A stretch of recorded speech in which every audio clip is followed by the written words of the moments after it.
Et que les frappes israéliennes que nous avons pu suivre cette nuit visent principalement des sites justement de lancement, de stockage et de construction de missiles qui sont les menaces existentielles numéro 1 pour Israël. C'est-à-dire que c'est plutôt aujourd'hui les missiles iraniens qui posent problème à Israël, parce que c'est ceux qui ont été lancés, notamment au début octobre, et qui auraient, s'il n'y avait pas eu le dôme de fer, fait des centaines de morts, voire des milliers de morts. On parle de cela. Et donc Israël s'est défendu face aux menaces existentielles et imminentes que sont ces sites de lancement de missiles, et non pas justement les sites pétroliers ou les sites nucléaires qui embarqueraient le Moyen-Orient dans une guerre beaucoup plus globale pour l'instant. Allez, direction Grenoble, Félicie.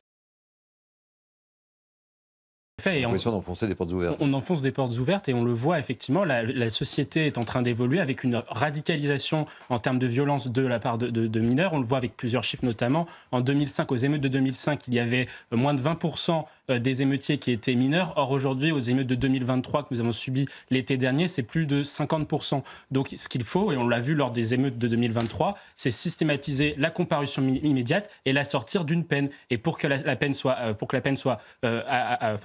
assortie, il faut qu'elle soit donc qu'elle soit prononcée puis exécutée. Et donc ça pose la question des moyens de la justice et également des moyens de cesser cette culture de l'excuse qui est de toujours privilégier justement le fait que le mineur est une victime alors même il devient de plus en plus un coupable. La Guadeloupe maintenant, Félicité, toujours sous couvre-feu, qui voit son réseau électrique se rétablir progressivement. Est-ce qu'on peut penser un seul instant qu'un pays du Proche-Orient va vouloir mourir pour Téhéran? Ça m'étonnerait. Mathieu et Hubert. Oui, en quelques mots, est-ce que la question qui est posée, je pense, d'un point de vue politique, c'est est-ce que finalement, lorsque l'on regarde un petit peu les résultats de ces derniers mois, Israël n'est pas en train de devenir la superpuissance de la région? C'est-à-dire que Israël réussit ses opérations, ils ont réussi à décapiter l'état-major du Hezbollah notamment, ils ont réussi également au Hamas, alors même qu'ils étaient en difficulté après le 7 octobre, alors que l'Iran, en miroir, est plutôt en train d'échouer. C'est-à-dire que les réactions à l'attentat du consulat n'ont pas été à la hauteur de ce qu'on aurait pu attendre de l'Iran. Et sur une succession, finalement, d'opérations militaires, l'Iran est plutôt en train d'échouer. Et donc, est-ce que finalement, Israël n'est pas en train de devenir la superpuissance de la région, ce qui est plutôt une bonne nouvelle pour l'Occident, parce que l'Occident, au moment où Israël a le plus besoin de l'Occident pour se défendre de menaces existentielles, des menaces à la fois menées par l'Iran, mais également par ses proxys, avec un risque sur le sol israélien, puisque quand même, il y a des roquettes qui pleuvent sur Israël tous les jours. Il y a également des risques d'attentats en Israël et également en Cisjordanie. Est-ce que finalement, c'est pas une bonne chose que Israël est en train de devenir finalement le grand vainqueur non pas de ce conflit, mais en dynamique de la région, et donc que ça justifie d'autant plus le soutien de l'Occident à l'égard d'Israël, parce que Israël défend les valeurs de la civilisation judéo-chrétienne au Moyen-Orient, il faut bien le rappeler. On annonçait, Hubert, qu'une délégation israélienne allait à Doha. Je rappelle que vous êtes la représentante officielle du protocole israélien 6C. Réaction, Mathieu Hoc.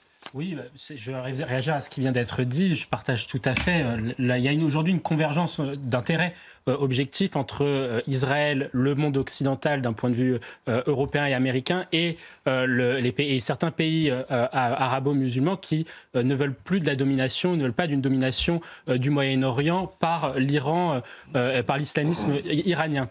Et cette convergence aujourd'hui des luttes, elle s'incarne dans le combat que mène aujourd'hui Israël, parce qu'aujourd'hui Israël est bien seul pour mener le combat face à l'Iran, alors même qu'elle dépend, comme ça a été rappelé par le général, elle dépend exclusivement de l'armement américain et même du financement américain plus globalement. La difficulté aujourd'hui, ce qui est posé, l'enjeu qui est posé pour Israël, c'est que dans cette guerre, c'est que entre l'Iran et Israël, c'est que si Israël perd la guerre, Israël disparaît. Pourquoi ? Parce que Israël aujourd'hui est fait face à un ensemble de pays qui ne veulent pas son existence, fait face à des menaces existentielles avec les proxys iraniens, le Hezbollah, le Hamas qui jurent la destruction d'Israël, alors même que si l'Iran perd la guerre, ce n'est pas l'Iran qui disparaît. Personne ne conteste l'existence de l'Iran. Ce qui disparaîtra, c'est le régime des Mollahs. Et si le régime des Mollahs tombe, effectivement, c'est une bonne nouvelle pour l'Occident, parce que le régime des Mollahs incarne des valeurs qui sont antinomiques avec la société occidentale, en termes de liberté du droit des femmes, en termes de liberté démocratique, mais également en termes même de liberté économique, etc. Et donc, ce qui est posé aujourd'hui, c'est Israël mène une guerre contre ce que François Fillon appelait le totalitarisme islamiste, et il faut que les pays occidentaux se rangent derrière Israël pour pouvoir éradiquer cette menace. Et cette menace-là, aujourd'hui, elle est principalement portée par l'Iran. Sur le dialogue entre Emmanuel Macron et Benjamin Netanyahou, je pense que les deux... Ça résume bien.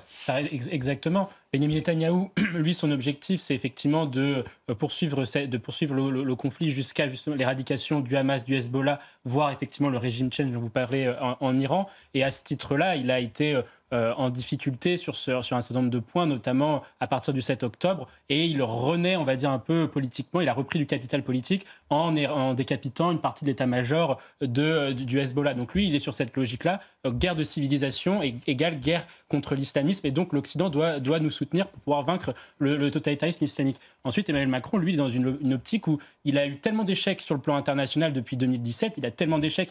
Il y a très peu de pays avec lesquels ça se passe mieux aujourd'hui qu'en 2017. Peut-être le Canada éventuellement, peut-être l'Inde aussi et le Brésil de Lula. Mais sinon, sur l'ensemble des sujets, avec les pays européens, ça se passe pas bien. L'Allemagne, le Royaume-Uni, ça se passe pas bien. L'Italie, ça ne se passe pas bien. Les États-Unis, les relations étaient compliquées. Je parle même pas du dossier ukrainien. On est fâché avec le Maroc et l'Algérie, et même avec le Liban, ça se passe pas non plus très bien. Il y a une visite au Maroc qui est prévue. Hein. Donc, on voit bien que face à ces échecs-là, il essaye de renouer, de reconstruire une sorte de posture mitterrando-chiracienne. Ça marche pas très bien.